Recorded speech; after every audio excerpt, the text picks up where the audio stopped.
During this difficult time, we need reminders of transformational power and hope. Hear these words from Mark chapter 4, verses 26 through 32.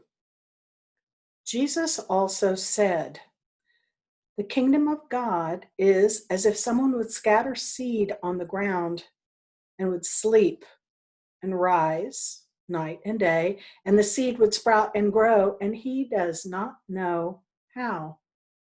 The earth produces of itself first the stalk, then the head, then the full grain in the head. But when the grain is ripe, at once he goes in with his sickle because the harvest has come."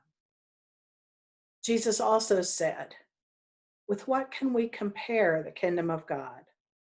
Or what parable will we use for it? It is like a mustard seed, which, when sown upon the ground, is the smallest of all the seeds on earth. Yet, when it is sown, it grows up and becomes the greatest of all shrubs and puts forth large branches, so that the birds of the air can make nests in its shade." Jesus told lots of stories about farming, maybe because many of his followers were intimately familiar with planting seeds and watching them grow. Earlier in the same chapter of Mark's Gospel, Jesus told another story about a farmer who went out to sow seeds, and some fell on rocky ground, some fell on the path, some fell in rich soil and grew and produced a yield. Others were carried away by the birds. It's a story about a farmer who seems to scatter with reckless generosity and hopeful abundance. Not all the seed grows, but some will. I like these stories. The story about the farmer who accepts a high rate of failure because the harvest is worth it. The story about the farmer who plants seeds and sleeps and rises the next day and marvels, not knowing how the seed grows. The story about the farmer who watches a seed so small and insignificant it almost just looks like the dirt become an abundant place of shelter and shade for the birds. Just Hope is a nonprofit organization that establishes long-term partnerships grounded in solidarity, mutuality, collaboration between Nicaraguan and U.S. communities. About 5 years ago in Chakraseca, one small rural community in Nicaragua, a group of farmers working with Just Hope initiated a dream of a model farm. Collaborating with other Just Hope partners, they were able to establish this farm, and it continues growing today, offering stories of the power of hope and the transformational power that continues the creative process of establishing God's reign. These farmers started the model farm because they were concerned about the increased drought and high temperatures in their area. They noted that climate conditions were changing. And they said, if you only have a few acres of land and your family depends on agriculture to survive, you can't really afford to experiment or innovate with new crops that might or might not work. So they said farmers tend to stick with what they know worked in the past. Yet they were aware that farmers around the world are sharing knowledge now and discovering new possibilities. And so the model farm was born. Let me describe 3 visits I've made to the model farm over the years. My first visit to the model farm in Chakraseca must have been around 2017. I was there with a group of people, and some of the farmers were explaining to us the model and the dream for the farm.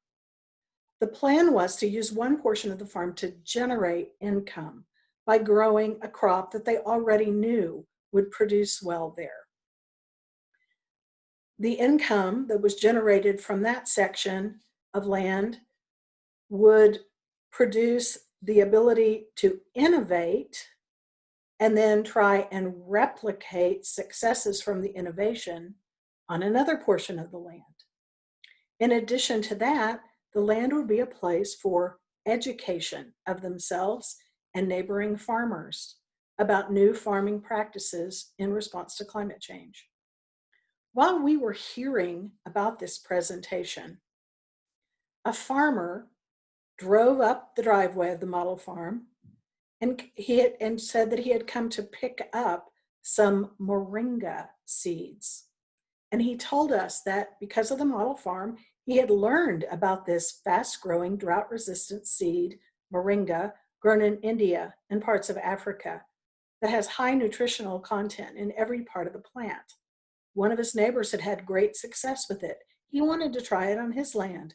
He was excited about sharing practical experience and discovery through the model farm. It was great for us on that first visit to get to see that already the model farm was having transformational power in the community. It reminded me of a story of Eliza Lucas Pinckney, who was a 16-year-old girl in South Carolina in the year 1738. She was intrigued with studying botany, and in charge of her father's farm, she tried planting ginger, cotton, alfalfa, and hemp, and another crop, indigo. The neighbors laughed at her, sure that it wouldn't come to anything. But her experimentation with indigo transformed farming in that whole region. In fact, indigo became the second most important cash crop within only a few years in that region. Imagination and innovation can be vehicles for transformational power. Reminds me of the story that Jesus told, that story of the parable of the sower who scattered some seed that the birds carried away, others that fell in places where it couldn't grow. The cost of a creative process means that you have to try a lot of things, and some of them aren't going to work. Just Hope's partnership includes an abundance of grace. The model farm demonstrates the ways in which people are encouraged to experiment, to try different things, and to keep going, even if others are just absolutely convinced that it's not going to work or laugh at your new ideas. It's worth the risk of losing lots of attempts because the part that grows is worth it. My second visit to the model farm in Chakraseca was about a year later. That time I was with a team of volunteers, and we were volunteering to do some labor on the model farm. We were sorting compost, smelly work, sorting compost for experiments, making organic fertilizer and pesticides. One of our Nicaraguan partners who was supervising us was trying lots of different things. Many, many small, insignificant variables. And there we were sorting through the rotting mangoes and the lemon rinds and overripe fruit in the compost. Small, insignificant acts. And yet they might have a great yield someday. I thought of Thomas Edison, who once said, "I did not fail 1,000 times. The light bulb was an invention with 999 steps of discovery." So as we sorted the smelly, rotting fruit into buckets for the experiment, we knew that most of these recipes, most of these buckets of compost would not work. And there would be no instantaneous overnight success. But our collaboration with our partners in Nicaragua connected us in our appreciation for the joy of gardening and farming and our determination to keep seeking sustainable solutions to reverse climate change. Love of gardening transcends national borders and can unite us across cultural, political, and even language divides. It was delightful to see people from the United States and people from Nicaragua share their enthusiasm for growing food. I'm never happier than when I'm digging in the dirt. I grew up with grandparents who were farmers and parents who liked to garden. For us, planting was a family event when I was a kid. I loved the way the earth felt in the springtime in Oklahoma. It was still cool and even cold down deep in the furrows, but the sun warmed the topsoil so that soft, crumbly dirt felt warmer than my feet as we planted. I loved the way the ground smelled. Still the musty, molding brown smells of rotting leaves of fall and winter, but that scent was balanced by the fresh, wet spring rain and light breezy days that followed. I loved the way the land changed with the seasons. I loved watching the miracles of nature unfurling and changing a little bit every day. The garden was the most mysterious marvel of all. Like the story Jesus told about the farmer who planted the seed and had no idea how it grew. Through that story, Jesus encourages us to practice a posture of wonder, of appreciation for mystery, and an awareness that there is power that is transforming the world even beyond our efforts. Power that we can participate in, that we can support, but not power that we can completely control or force. When I was a kid gardening, I would watch as we put those tiny dried up seeds, almost too small to distinguish from the dirt. And within a few months, the earth itself and the rain transformed those seeds into the food that we ate. How could that happen? How did black-eyed peas, turnip greens, potatoes, green beans, onions, okra come out of the dirt when all we saw go in was rain and those tiny, dry seeds? I can think of no greater miracle than this everyday marvel of dying and rising.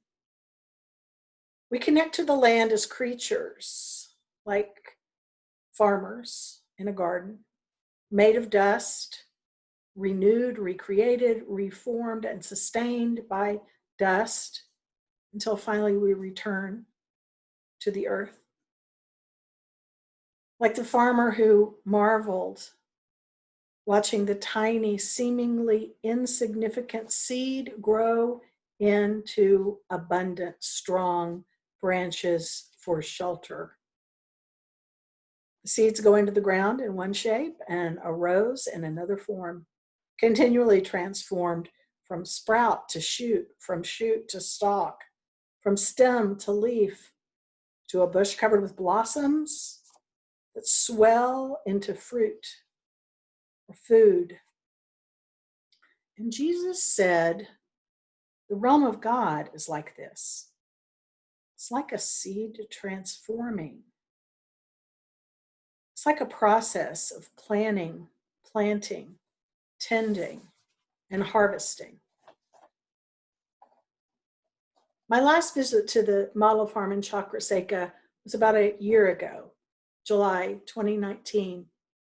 And there I met again with 3 older farmers, some of the original 3 who first dreamed up the model farm, Pedro Luis, Augustine, Miguelito, and a couple of younger guys, neighbors working together, collaborating in this process with partners from the United States and people, farmers innovating all around the world. They told me about how some of the efforts of the model farm hadn't worked out as they had hoped. They were trying again, and they were excited about the fruit trees they were planting and new efforts to repair the cistern.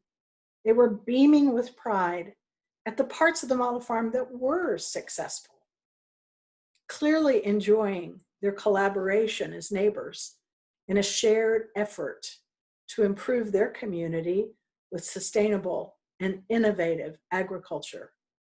They could tell that they were part of the solution for a healthier future. I sat with them, listening and learning about an educational program to try a variety of rice that was new to that region, that required less water, that was more drought tolerant. And I observed that they were still curious, still imaginative. There was a power, maybe in the dirt of that farm, that helped them continue growing, expanding, exploring. So the dream of the model farm is like a seed that keeps sprouting and growing.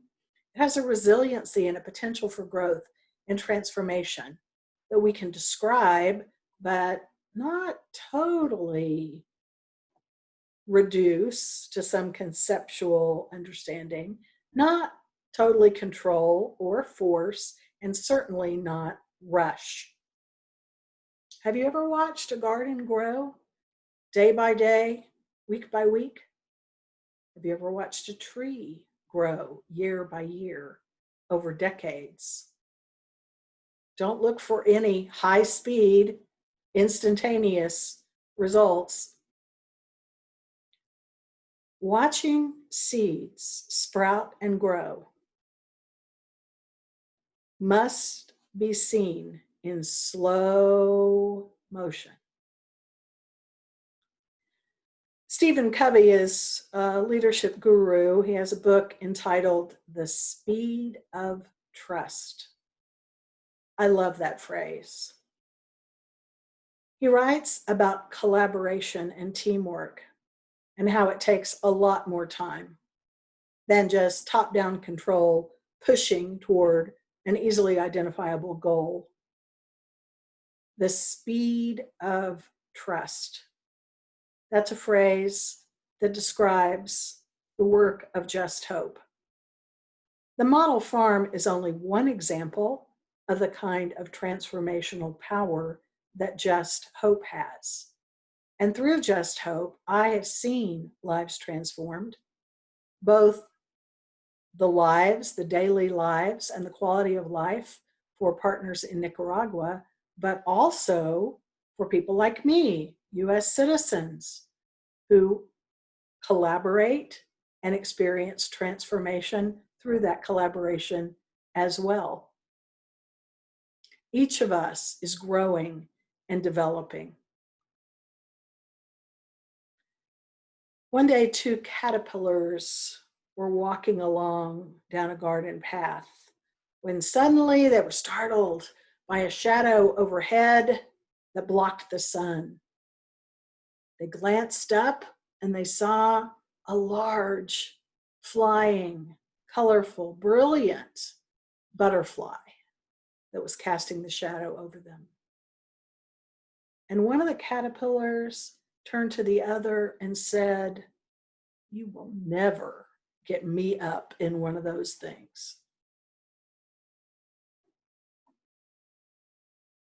While we are sleeping, playing, working, whether we are aware of it or not, whether we want to change or not, we are a part of creation's process of expanding, unfolding, evolving power. We can try and work with the process, or we can try and resist the process with all of our might. Just Hope's model farm in Chakra Seca is a transformational possibility. where partners are planting dreams and cultivating justice and nurturing sustainable visions of the future. As Just Hope partners, we are engaging one another in cultural exchanges, cooperative learning, mutual dialogue, and sharing resources with a focus on increasing global understanding. We seek empowerment towards self-determination and emphasize leadership development and sustainability. Transforming the lives of Nicaraguans, but also of North Americans, mutual transformation, collaboration with a commitment to long-term partnerships. God's power works in mysterious ways, and what a joy to participate in the process. I've had a taste of that through the model farm at Just Hope, and it keeps growing.